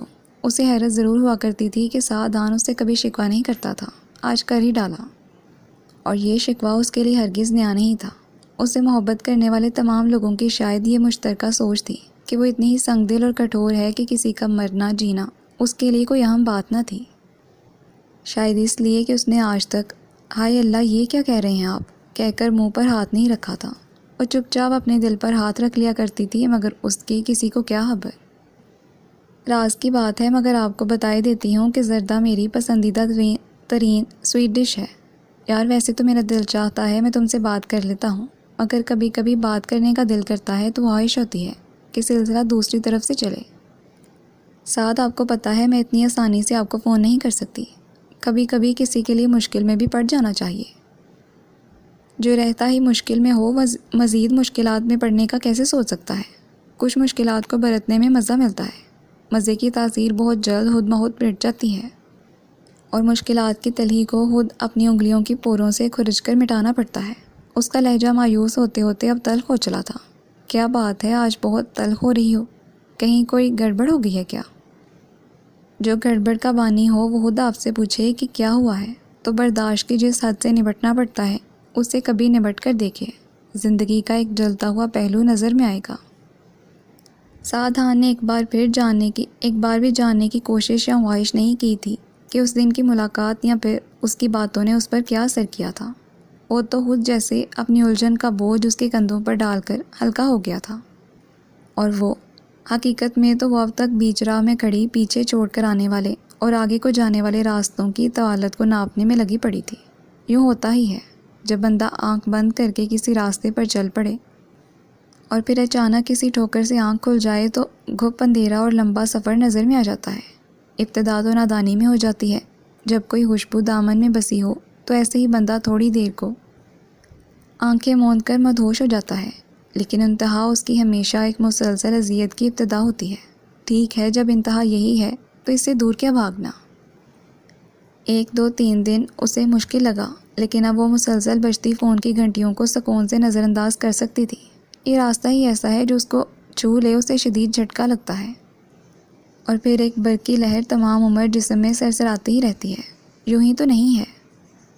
کچھ لوگوں کو چھو کر لگتا ہے کہ ان پر ایک کپکپی سی طاری ہے، ہاں، مگر ساری انگلیاں ایسی مسیحا نہیں ہوتی کہ اس کرنٹ کو محسوس کر سکیں، اور سارے لوگ زارا عمر جیسے مضبوط نہیں ہوتے کہ جس راہ پر آنکھیں بند کر کے پڑ گئے ہیں اس پر ہی باہوش و حواس پیٹ موڑ کر چلنے لگیں۔ میں دوڑ سکتی ہوں ساری عمر پیچھے کی طرف، اس طرح سے کبھی نہ بھی نکلی تو دور ہو جاؤں گی، اس نے بہت بسوک سے ندا سے کہا، اور ندا کو بھی اس بات پر ہرگز شک نہ تھا۔ ٹھیک ہے، لیکن تم ایک بار اس سے بات تو کر لو، صرف اس پروپوزل کا ذکر کر دو اس سے، جس پر کچھ دنوں میں تمہارے گھر والے بلاخر متفق ہو جائیں گے۔ ہو سکتا ہے وہ، مت الجھاؤ مجھے، پھر ہو سکتا ہے کہ بھنور میں۔ دوست، میں کبھی بھی اس بات میں پہل نہیں کر سکتی جس کا اظہار سعدان کو خود پہلے کرنا چاہیے، بھلا جو مجھے خود نہ مانگے میں اسے ایسی پیشکش کیسے کر سکتی ہوں؟ وہ الجھا ہوا ہے یار، یہ ذرا سی بات شاید اس کے لیے آسانی کر دے۔ اس نے چائے کا گھونٹ لینے کے لیے پیالی منہ تک لے جاتے ہوئے واپس رکھ دی۔ وہ مرد ہو کر ذرا سی الجھن سے نہیں لڑ سکتا تو میں کیوں اس کی خاطر اپنی زندگی میں مزید الجھنیں پیدا کروں؟ عظمیٰ باجی کے پڑوس میں رہنے والے کرنل صاحب بہت دنوں سے اپنے صاحبزادے کے لیے عظمیٰ باجی اور شکیل بھائی سے کہہ رہے تھے، اور اب باقاعدہ پروپوزل بھیجا تھا۔ وہ سن رہی تھی، دیکھ رہی تھی، اور جو کچھ ہو رہا تھا اسے بھی سمجھ رہی تھی، لیکن اسے پتا تھا وہ کچھ کرے گی نہیں، وہ کچھ کر بھی نہیں سکتی تھی۔ تکیے میں منہ دے کر رونا اسے نہیں آتا تھا، اور اپنی مشکل کسی اور کو سمجھانا اس کا شیوا نہیں تھا۔ کسی پر تو آدمی کو مان ہوتا ہے کہ وہ اس کی مشکل سمجھے گا، اگر وہی نہ سمجھے تو پانی ڈالو کہ مٹی۔ وہ وہیں کھڑی رہی ویسے ہی۔ زارا حالا پلیز امی کو منائیں، مجھے نائلہ کی شادی میں ایک دن اس کے ہاں رہنے کی اجازت دے دیں۔ روحی کا حلقہ احباب وسیع تھا، اور آنے جانے کے معاملے میں اجازت دینے کے لیے بڑی آپا کا نظریہ تنگ۔ وہ فون پر بڑی آپا کو منا رہی تھی، اور اندر کمرے سے عظمیٰ باجی کی آواز اس کے کانوں میں بآسانی پڑ رہی تھی۔ ابو جان، زارا سے پوچھ کر کیا کرنا ہے؟ آپ اپنی مرضی بتائیں، اس کی بھلا کیا رائے ہوگی؟ وہ بہرحال ہم سے چھوٹی ہے، ہماری ہی بات مانے گی۔ میں کہہ رہی ہوں نا آپا، آپ میری بات تو کبھی نہیں ٹالتی۔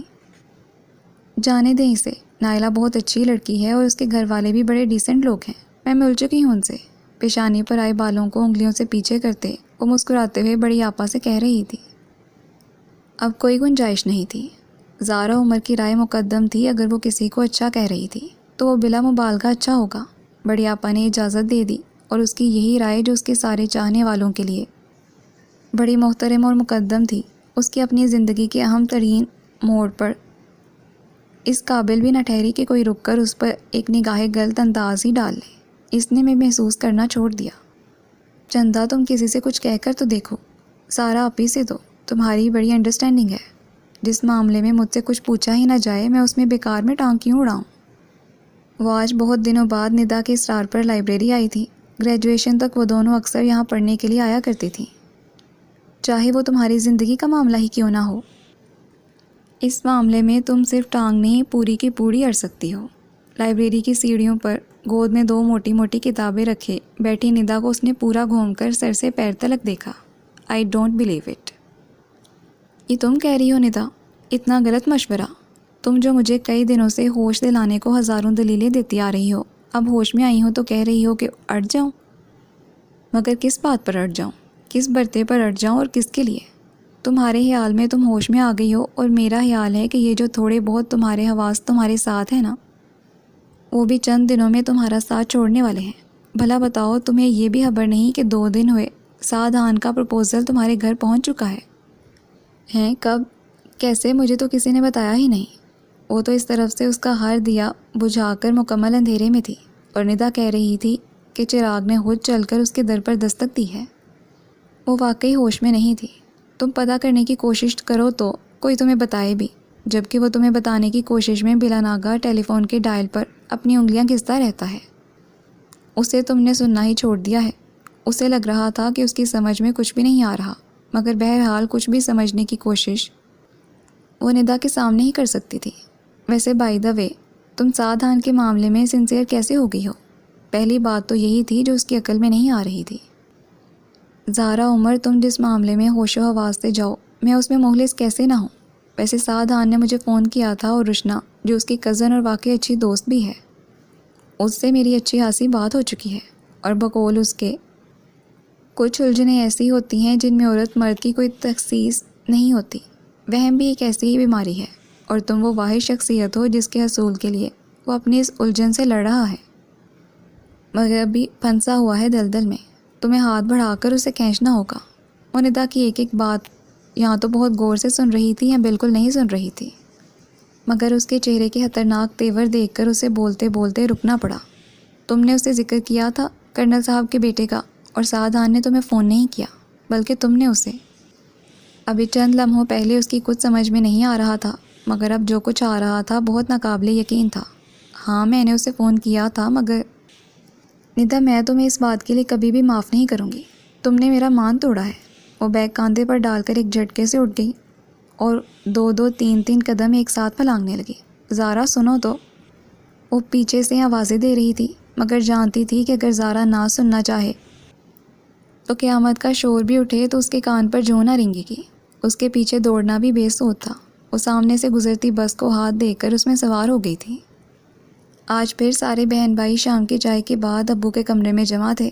ٹھیک ہے ابو، آپا کے رشتے پر بھی غور کرنا چاہتے ہیں تو میں صبح کرنل صاحب کی بیگم سے کہہ دوں گی، وہ 1 ہفتہ ٹھہر جائیں۔ لیکن بہرحال انکار تو ہمیں انہیں کرنا نہیں ہے۔ جانے آج اس نے کان کھڑے کر لیے تھے یا آوازیں خود ہی اس کے تعاقب میں تھیں۔ باہر لان میں ٹہلتے ہوئے پچھلی کھڑکی سے سب باتیں اس کے کان میں پڑ رہی تھیں۔ عظمیٰ باجی حسب عادت سب سے پہلے جوش میں آئی تھیں۔ خیر، انکار اقرار کا فیصلہ تو بے ہرگز نہیں کیا جا سکتا۔ سعدان بھی کوئی معمولی چیز نہیں ہے کہ اسے آسانی سے نظر انداز کیا جا سکے۔ ابو جی، آپ مل تو چکے ہیں اس سے۔ وقار بھائی کا لہجہ ہمیشہ باروب ہوا کرتا تھا۔ بات کرتے تو لگتا فیصلہ دے رہے ہیں، لیکن وہ فیصلے اتنی آسانی سے نہیں دیا کرتے تھے۔ البتہ لوگوں سے ان کا فیصلہ اگلوانے میں اچھے خاصے ماہر تھے۔ وہ گھنٹہ بھر ٹہلتی یہ بحث سنتی رہی، مگر نتیجہ کیا ہوا؟ کوئی بہرہ تک ہاتھ نہ لگا، کوئی سرا تک ہاتھ نہ لگا۔ بحث وہی تھی جہاں سے چلی تھی، اور اسے احساس ہو رہا تھا کہ جتنا چلے گی الجھتی جائے گی، اور سرا ان مباحث کا بھی نہیں مل رہا تھا جو اس کے اندر چل رہے تھے۔ وہ سوچنے بیٹھتی تو خیالات کی جلگار اسے بہت حد تک بے حال کر ڈالتی۔ اچھا خاصا اس نے سب چھوڑ چھاڑ بیٹھ رہنے کا فیصلہ کر لیا تھا کہ ندا کی دوستانہ ہمدردی نے اسے پھر کھلا کر رکھ دیا، اور 24 گھنٹے کے بعد بھی اس کے غصے کا وہی عالم تھا۔ جب وہ اس کے ہاں آئی، ایک بار اس کا دل چاہا منہ پھیر کر چلی جائے، لیکن وہ اس کے گھر آئی تھی۔ یہاں اسے منہ پھیر کر وہ کہاں جا سکتی تھی؟ اگر کل تم 2 منٹ اور سکون سے بیٹھ کر میری بات سن لیتی نا، تو یہ جو پورا دن جل بھن کر کوئلہ ہو گئی ہو، اس کی نوبت نہ آتی۔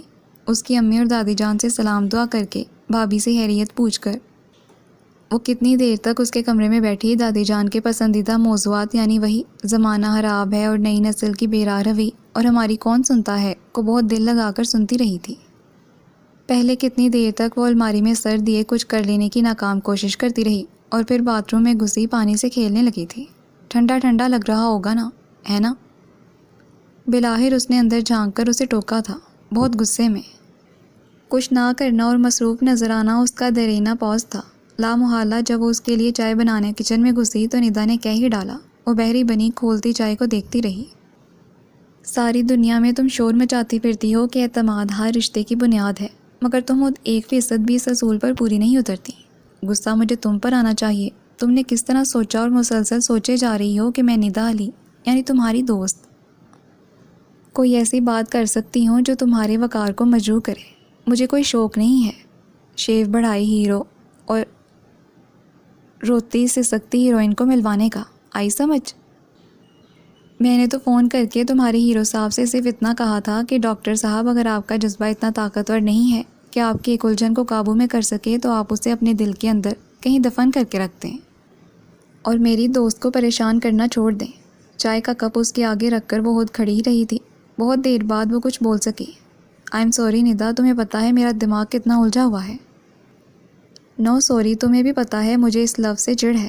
ہاں، جب تمہارا دماغ ذرا سلجھ جائے تو غور کرنا کہ اگر میں تم سے کہوں کہ تم نے میرا مان توڑا ہے تو فون کی گھنٹی اسی وقت بجی. اس نے بہت دنوں بعد ویسے ہی احتیاط سمیت فون اٹھایا. دیکھو، بغیر قصور کے کسی کو سزا دینا زیادتی کی انتہا ہے. آپ کو کوئی ضروری بات کہنی ہے کیا؟ اس وقت تو تم بولو اور میں سنتا ہوں، یہی اہم ترین بات ہے. ٹھیک ہے، پھر فون رکھ رہی ہوں. زارا، کیا کسی قسم کی کوئی آس بھی نہیں دلاؤ گی؟ بھلا میرے ہاتھ میں کیا ہے جو آس اور امید کی بات کروں؟ پتہ نہیں یہ ٹھیک بھی ہے یا نہیں. بہرحال میرا خیال ہے کہ صرف تم ہی میری الجھن کو مجھ سے بہتر طریقے سے سمجھ سکتی ہو، اور یہ بھی میرا ہی خیال ہے کہ اب اس کا حل صرف تمہارے ہاتھ میں ہے. وہ اس بات پر بھی کھل کر ہنسنا چاہ رہی تھی مگر اگلی طرف سے فون بند ہو چکا تھا. اس نے سر اٹھایا تو ندا سامنے ہی بیٹھی تھی. اس نے کل رات روشنا سے کہا تھا کہ اس سلسلے کے اچھے انجام کی اسے ہرگز توقع نہیں، مگر میں نے روشنا سے کہا کہ اس کا خیال بالکل غلط ہے. تم بتاؤ کون ٹھیک ہے؟ اس نے حد درجہ مزاح کا ہیز کہکا لگا کر اسے دیکھا. میں جو نہ 3 میں نہ 13 میں بھلا کیا بتا سکتی ہوں؟ وہ واقعی کچھ نہ بتا سکتی تھی. ہر روز محفل جمتی، ہر روز مذاکرات ہوتے. آج اس کو فون کر کے اس سے پوچھا جا رہا ہے. کل فلاں کے گھر جا کر اسے پوچھ لینے کا مشورہ ابو جی وقار بھائی کو دے رہے ہیں. حتیٰ کہ جمعہ کی رات بڑے ماموں، حالات آیا تائی سب ان کے گھر کے ٹی وی لاؤنج میں سر جوڑ کر بیٹھ گئے. ضرورت تھی ایک عدد رائے کی. سو جو جس قابل سمجھا گیا اسے بلا لیا گیا، مگر نتیجہ دن پر دن گزر رہے ہیں. عمر، تم سے ایک ذرا سا فیصلہ نہیں ہو چکتا؟ دادی جان نے ٹوک ہی دیا. آج سارے بہن بھائی ابو امی سمیت اس کے کمرے میں دادی جان کے گرد ڈیرا ڈال کر بیٹھے ہوئے تھے. امی جان، آپ ذرا سا کہہ رہی ہیں؟ مجھے تو دن سوج رہا ہے نہ رات. ایک ڈاکٹر ہے تو دوسرا انجینئر، اس کا اعلیٰ خاندان تو اس کا بہترین ہے. یہ ہوبرو تو وہ سمارٹ، اس کو باکردار کہا جا رہا ہے تو اس کو شریف. اب کیا کروں؟ میرا تو خیال ہے ابو جی سکہ اچھال لیتے ہیں، جس کی ہوگی وہ جیتے گا. وقار بھائی نے کچھ جھنجھلا کر کہا تو ابو جی اور دادی جان سمیت سب ہنسنے لگے اور اپنے کمرے کی کھڑکی کے نیچے دائیں طرف بیٹھی زارا عمر کا دل چاہا کہ گھٹنوں میں سر رکھ کر پھوٹ پھوٹ کر روئے. الجھ کر سارے خاندان سے سر ٹکرائے، کسی ایک کو بھی اس کا خیال نہیں آ رہا. اتنے لوگوں میں کوئی بھی نہیں سوچ رہا کہ پیچھے دیوار سے لگی بیٹھی زارا عمر ایک عاقل و بالغ اور پڑھی لکھی لڑکی ہے. کم از کم اقرار یا انکار میں گردن ہلانے کا شعور ضرور رکھتی ہے، اور شریعت میں بھی کہیں نہیں لکھا ہوا کہ یوں اس کی زندگی کا سلسلہ چلے اور اسے دیوار کے پیچھے بیٹھا چھوڑ دیا جائے. کیا کسی کو اس کا واقعی خیال نہیں آیا؟ بڑی آپا جو اپنی بیٹیوں کے رشتوں کے لیے پہلے اس سے مشورہ لیتی، عظمیٰ باجی جو اس کے ہر معاملے میں اپنے آپ کو حد درجہ حساس ثابت کرتی، مونا باجی جو شاید اپنے دیور کے دل کے حال سے واقف تھیں، سارا اپی جنہیں گھر میں اس کا بہترین ہمدرد رازدہ ہونے کا دعویٰ تھا، اور وقار بھائی اور بھابھی جن کے بیشتر مسئلے اور الجھنیں اس نے ان کے بغیر کہے خاموشی سے شیئر کیے تھے. اور نہ امی، نہ ابو، نہ دادی جان ان لوگوں کو بھی نہیں. ہاں، کسی کو احساس نہیں اس کی ذات کا، کوئی سوچ بھی نہیں سکتا کہ اس کی بھی کوئی مرضی ہو سکتی ہے. اگر ٹائی پڑ ہی گئی ہے تو اس کا ووٹ بھی کوئی قانونی حیثیت رکھتا ہے. سکہ اچھالیں گے مگر زارا عمر کا منہ کھول کر نہیں دیکھیں گے کہ اس میں بھی زبان ہے. اس کے دل پر ہاتھ رکھ کر نہیں محسوس کریں گے کہ یہ بھی دھڑکتا ہے. اور ریسیور کان سے لگائے کمرے کے کنارے کی دیوار سے لگی کھڑی تھی. تو تم کیوں منہ کھول کے اپنی زبان کو زحمت کلام نہیں دیتی؟ ندا اس سارے سلسلے سے حد درجہ بیزار ہو گئی تھی.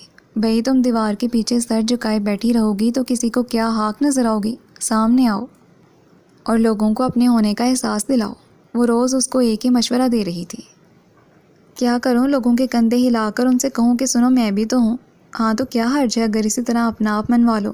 یہ کبھی ممکن نہیں کہ میں اس طرح اپنا آپ ان لوگوں کو محسوس کراؤں. جنہیں میں اپنی ذات کا حصہ سمجھتی ہوں، اور آج اگر اس طرح سی بات کو تم نے ناک کا مسئلہ بنا لیا تو ساری عمر خود اپنے آپ کو محسوس کرنے سے بھی کتراتی رہو گی۔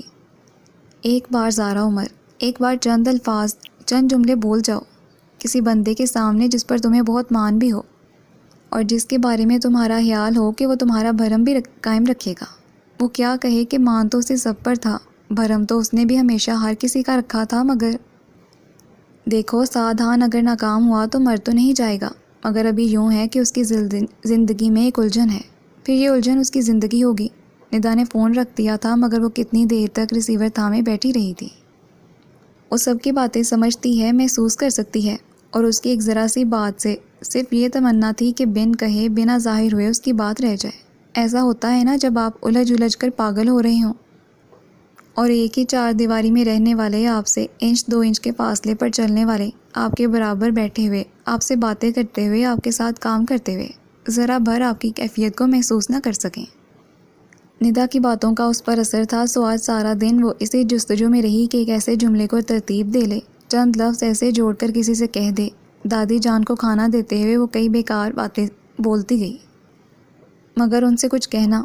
میں تو پہلے ہی کہتی تھی یہ فلمیں VCR دیکھ دیکھ کر آج کی نسل کے دیدوں کا پانی بالکل مر گیا ہے۔ لو بھلا، لڑکیاں بھی کبھی اپنے بیاہ شادی کے معاملوں میں کچھ بولی ہیں؟ وہ جرجری لے کر اپنے ذہن کو جھٹکنے لگی، امی جان کو اور درزی کے پاس سے آئے کپڑوں کی فہرست بتاتے ہوئے، اور بھابھی جان سے حالہ کے گھر ہونے والی دعوت کی روداد سنتے ہوئے بھی اس نے کئی بار رک کر غور کیا۔ رات کے کھانے کے لیے روٹیاں ڈالتے ہوئے بھی اس نے سوچا آج وہ 2-4 روٹیاں زیادہ ڈال لے، اور بھابھی تیار گرم گرم روٹیاں دیکھ کر یقیناً نہایت خوشگوار حیرت سے پوچھیں گی، کیا بات ہے زارا، بغیر کہے یہ عنایت؟ اور وہ کہہ دے گی، کیا کہہ دے گی؟ تف ہے اس پر اور اس کی سوچ پر، اس نے جھنجھلا کر آج روٹیاں ہی نہیں ڈالیں، دادی جان آج ڈبل روٹی کھا لیں گی، اور امی ابو چاول، اور وہ خود غصہ۔ یہ ناممکن ہے، وہ کبھی کسی سے ایسی کوئی بات نہیں کہہ سکتی۔ ابو کو چائے بھی اس نے آج حتی المقدور طوالت کر کے دی تھی اور اب سر جھکائے کمرے سے باہر جا رہی تھی، بالکل ختم، کوئی آس نہیں۔ آئی ایم سوری سادھان، وہ دروازے تک پہنچی ہی تھی۔ کیا بات ہے زارا بیٹا، مجھے لگ رہا ہے تم کچھ کہنا چاہ رہی ہو۔ ابو جان ہمیشہ اسے اس دروازے پر چونکاتے تھے۔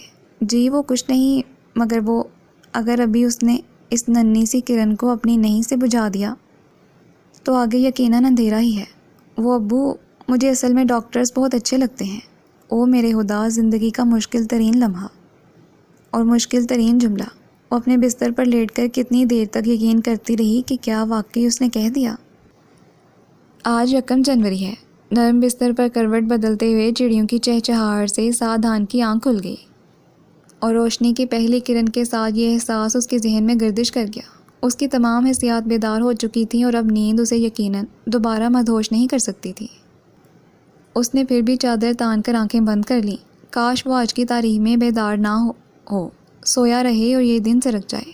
وہ ایک ذمہ دار شخص، معاشرے کا اہم فرد، ڈاکٹر سادھان، اس وقت اپنے آپ کو دنیا کا کمزور ترین شخص سمجھ رہا تھا، اور اس کا دل چاہ رہا تھا وہ پورے 6 فٹ کا مرد اس وقت کسی کی گود میں سر رکھ کر کہے کہ سنو، مجھے ڈر لگ رہا ہے۔ بے شک اپنے آپ سے لڑنا اور پھر اپنی سوچوں پر فتح پا لینا بہت بڑی کامیابی ہے۔ وہ بستر چھوڑ کر اٹھ گیا۔ نماز پڑھ کر اس نے کپڑے تبدیل کیے، جاگرز پہنے اور جاگنگ کے لیے نکل گیا۔ صبح دم بہت حد تک ویران سڑک پر دوڑتے ہوئے اس نے اپنے اندر بے پناہ تازگی جذب کرنے کی کوشش کی۔ یہ اونچا درخت ابھی اس کے اوپر بھی گر سکتا ہے، اس کا ذہن اس کے ساتھ دوڑ رہا تھا۔ وہ بہت دور تک گیا اور پلٹ کر آتے ہوئے چاہا کہ ان خیالوں کو پھینک آئے۔ گھر کے گیٹ تک آ کر وہ پھر لرزا، سب حیریت ہو۔ کلینک جاتے ہوئے 20 منٹ کی ڈرائیو میں وہ 20 بار ٹھٹکا۔ اب یہ ٹرک اس کو رونتا ہوا گزر جائے گا، یہاں یہ گاڑی ضرور اس کی گاڑی سے ٹکرا جائے گی۔